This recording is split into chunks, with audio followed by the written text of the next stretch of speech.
주의 흘린 피로 죄를 씻어주시고 성령이여 하늘 길로 나를 인도하소서. 아멘.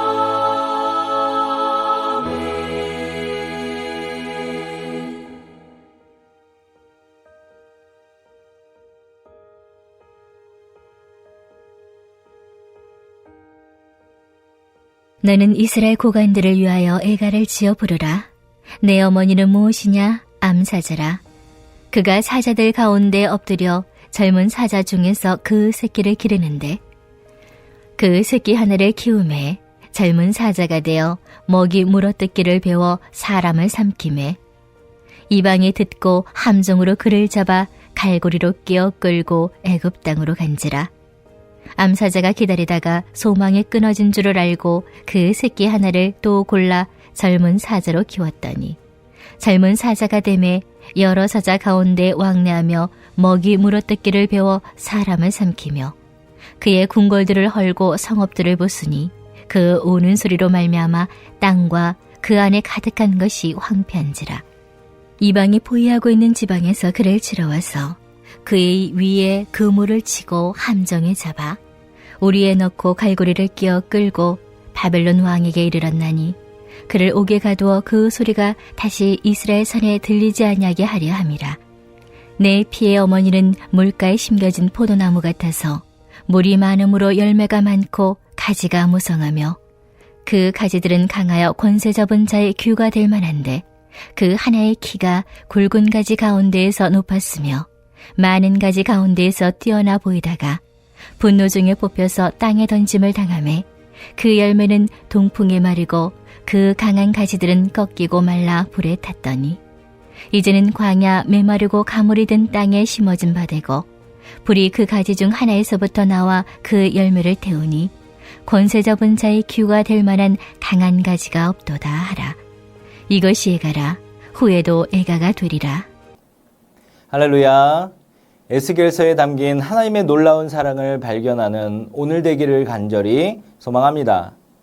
하나님의 말씀이 예언자에게 임하였다는 사실을 알리는 대부분의 에스겔의 예언과는 달리 19장은 이스라엘 고관에게 애가를 지어 부르라는 명령으로 시작됩니다. 이 애가의 대상은 느시의 이스라엘, 즉 상류 귀족층으로 이스라엘 고위 관료로 읽을 수 있습니다. 그런데 내용상으로는 상류 귀족층 중 왕족에게 하는 예가라 생각하시면 됩니다.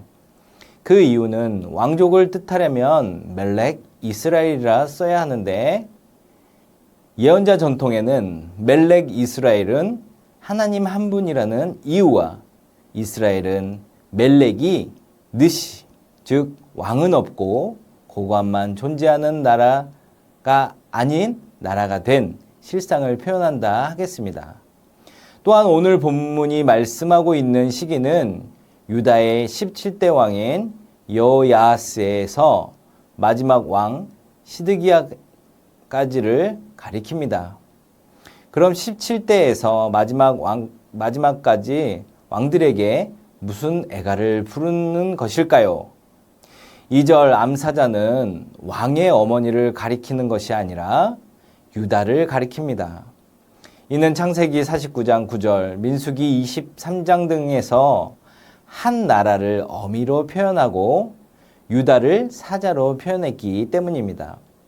그러므로 암사자는 유다 즉 남유다를 뜻하는 용어입니다. 젊은 두 사자는 왕을 뜻하고 한 사자는 애굽으로 끌려가고 한 사자는 바벨론으로 끌려갔다 합니다.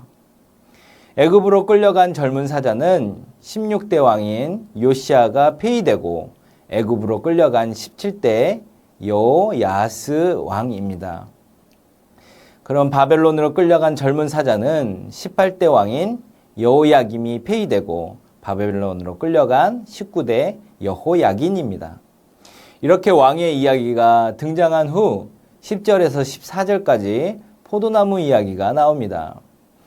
이 비유는 17장의 포도나무 비유와 유사합니다. 11절 뛰어나 보이는 가지는 유다의 마지막 왕인 20대 왕 시드기야를 가리킵니다. 시드기야는 바벨론 왕 느부갓네살에 의해 여호야긴을 대신하여 유대의 왕으로 즉위되었습니다. 그는 자신을 높이는 교만함으로 인하여 바벨론 왕을 배신함으로 바벨론의 침공의 계기를 마련하였으며 이때 남유다 왕가는 완전히 몰락합니다. 사랑하는 전주안디옥교회 성도 여러분, 오늘 말씀이 우리에게 전하는 것은 왕가의 망함이 어디에서 비롯된 것이냐는 것입니다.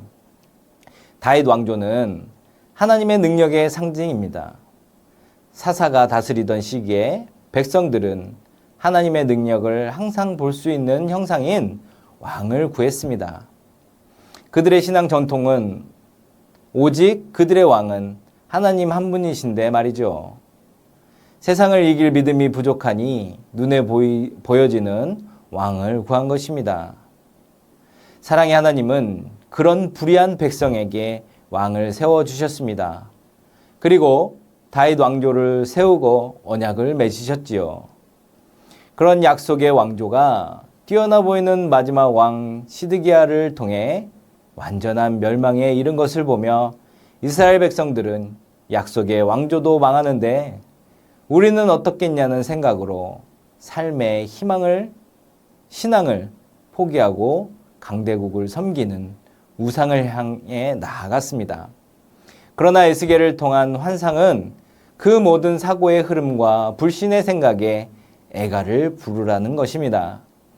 이는 애가를 부르는 이들이 눈에 보이는 사람의 왕을 의지했던 것을 버리고 이제 진정한 인생의 왕인 하나님을 섬기라는 것입니다. 하나님은 진실로 역사의 주관자이십니다. 하나님께서 바벨론을 당신의 심판도구로 사용하시어 유다를 심판하신 것은 왕가로는 목이 곧은 그들의 추악함을 꺾으시며 왕가의 교만을 배우고 따라하는 백성들에게까지 팽배한 우상 숭배를 파하심임을 깨닫기를 바랍니다. 또 역사를 통해 교훈을 얻지 못하는 자는 결국 망할 수밖에 없음을 보여주시는 하나님의 놀라운 오래 참으심을 바라보시고 오늘 우리에게 반복되는 불신앙의 모습은 없는지를 돌아보고 발견하여 회개하고 다시금 깨끗해지는 여러분 되기를 소망합니다. 하나님은 주변 강대국을 담기를 원하는 유다의 왕조와 그 왕조를 닮아버린 백성들에게 탐욕과 잔인성과 포악함은 결코 하나님이 좋아하시는 것이 아님을, 이것이 우상 숭배임을, 주변 강대국이 추구하는 힘을 추구하여 약자를 괴롭히는 행위는 오만이라 하시며 그것을 닮으려는 이스라엘을 향해 애가를 부르라 하십니다. 오늘을 사는 우리도 하나님 나에게 돈이 많아야, 하나님 나에게 권력이 있어야, 하나님 나에게 멋지고 아름다운 외모와 높은 자리가 있어야 하나님 일을 기뻐하며 즐거이 할 수 있다고는 잘못된 고백을 하지 않으시는지요? 하나님, 우리 새 성전을 짓는데 내가 가진 것이 많아야 할 수 있다는 기도를 하지는 않으시는지요? 이러한 마음에 에스겔은 애가를 부르라 합니다. 성도 여러분, 하나님의 선하심과 인자하심과 일하심을 굳게 믿고 나의 삶에 애가가 아닌 하나님을 향한 창가가 넘쳐나는 오늘 되기를 바랍니다. 우리는 무엇이 있어서가 아닌 오직 하나님 한 분만으로 모든 것을 할 수 있는 존재이며 그렇게 생활하는 성도들입니다. 이것을 잊지 않고 감사와 찬양으로 사는 우리 되기를 간절히 축원합니다. 다 함께 기도드리겠습니다. 나의 삶이 온전히 하나님을 향하여 우리의 삶에 창가가 넘쳐나게 하소서. 무더운 여름 주님의 은혜 가운데 사역하게 하심을 감사드리며 베데스다 수련회까지 주님의 영광 넘치게 하소서. 새 성전 건축의 모든 과정 주님의 은혜로 지어짐을 굳게 믿고 기도하게 하소서. 이 시간 다 함께 기도드리겠습니다.